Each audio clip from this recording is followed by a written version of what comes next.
আরে বেটা, তুই তো আগে ছাগল চুরি করতি, মুরগি চুরি করতি, মানুষের গাছে ডাব সুপারি চুরি করতি, এই সব চুরি করতি। তুই সুদে ব্যবসা করস কবে থেকে বলতো আমারে? আরে চেয়ারম্যান সাহেব, আপনি বুঝেন না কে? ছাগল চুরি, মুরগি চুরি, সুপারি চুরি, ডাব চুরি, আসলে এগুলা করে তো আর যাতে ওঠা যায় না। আপনি বুঝেনই তো চেয়ারম্যান সাহেব। আহা হা হা, এই ব্যবসা আগে খুঁজে পাই নাই। টাকা দে টাকা, কত সুন্দর আরামের ব্যবসা। আমি বসে বসে খাবো আর টাকা আসবে, আর টাকা আসবে, টাকায় আর টাকা। কত সুন্দর। উত্তর পাড়া 1 লাখ, দক্ষিণ পাড়া 2 লাখ, পশ্চিম পাড়া 1 লাখ, পূর্ব পাড়া 5 লাখ। এই যে টাকাগুলা যে ফালাই রাখছি, এখানে আমার প্রতি সপ্তাহে আসবে 1 লক্ষ টাকা। হাই রে টাকা, টাকা রে। যাই এখন পূর্ব পাড়া যাইয়া কুদ্দুসের কাছ থেকে লাভের টাকাটি নিয়ে আসি। ও লাভের টাকা তো বলা যাবে না, সুদের টাকাও বলা যাবে না, এটা তো আমি বিজনেস করতেছি, টাকা দিয়ে টাকা কামাই করতেছি। পূর্ব পাড়ার থেকে প্রায় 20,000 টাকা তো মনে হয় আসবেই, যেহেতু 2 লাখ টাকা দিছি, 20,000 টাকাই পাবো। এখন যাই আগে ওই টাকাটি নিয়ে আসি।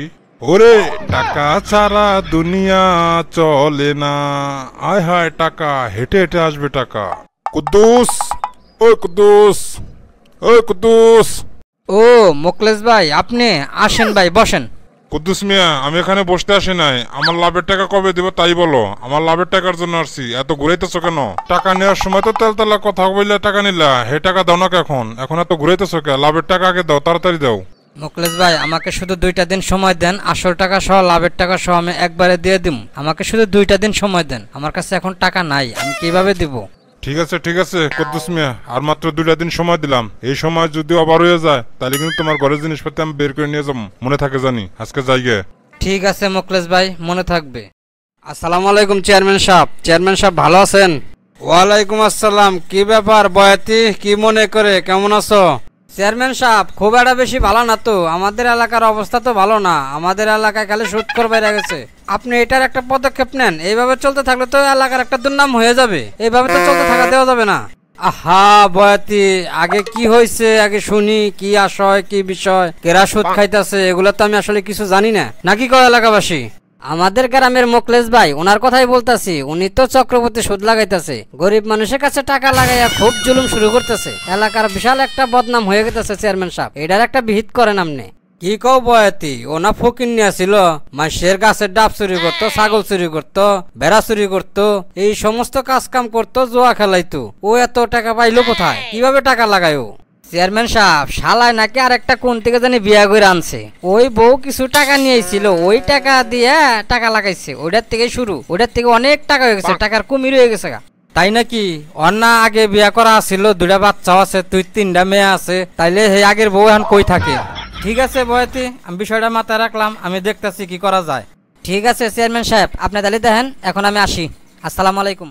কি মজিদ বেটা, আমার লাভের টাকা কই? 1 সপ্তাহ বাহির হইয়া চলে গেল, 10 দিন চলে আসলো। মজিদ মিয়া, এই মুহূর্তে খারার উপরে আমার লাভের টাকা দিবা, আগে টাকাটি দাও। আরে মোকলেশ ভাই, এমন করে কথা বলতেছেন কেন? মনে হচ্ছে আপনি টাকা নিয়ে আমি উইরা পালাইয়া যাইতাছি। গরিব মানুষের সাথে এভাবে জোর জুলুম করে টাকা নিলে আল্লাহ পছন্দ করেন না। ওরে বাবা, মনে হচ্ছে আল্লাহর ওলি আকাশ থেকে নাইমা আইছে। সুদের টাকা নেওয়ার সময় এত নীতি কথা কইছিল, তখন মাথা থেকে এত নীতি কথা বের হয় নাকি? এখন টাকা দিতে পারতাছ না, আর মুখ থেকে আল হাদিসের কথা বের হইতাছে, তাই না? আগে আমার লাভের টাকা দাও, পরে মুখ দিয়ে হাদিস বাতাও। ঠিক আছে ঠিক আছে মোকলেশ ভাই, কালকে বিকালে আসেন, আপনার সব টাকা আমি দিয়ে দিব, আসল সহ সুদ সহ সবগুলো একসাথে দিয়ে দিব, হিসাব করে নিয়ে আসবেন। ঠিক আছে মজিদ মিয়া, কালকে আবার বিকালে পালায় যায় না। আসলে সুদখোরের কোনো ধর্ম নাই, সুদখোরের একটা অত্যাচারী জুলুমবাজ, আল্লাহ এদেরকে হেদায়েত দান করুক। শালার পাবলিক, আমার সুদের টাকা, লাভের টাকা, আসল টাকা নিয়ে পালাইয়া যাইবি কই? আমার টাকা মাইরা খাওয়ার মতো শক্তি তোদের নাই রে পাবলিক। আমার মুখে চাপা না থাকলে তো আর সুদে টাকা লাগাইতে পারতাম না, কানসার মধ্যে ধইরা টাকা তুইলা নিমো আমি। আসসালামু আলাইকুম চেয়ারম্যান সাহেব। চেয়ারম্যান সাহেব, আমার এই জায়গায় কেন ডাকছেন? কি ব্যাপার মোকলেশ, তোমার নামে উল্টাপাল্টা কথা শুনি, আজে বাজে কথা শুনি, ঘটনাটা কি কত দেখি? কি ব্যাপার চেয়ারম্যান সাহেব, আমার নামে উল্টাপাল্টা কথা, আজে বাজে কথা, কে কি বলছে বলেন তো দেখি শুনি।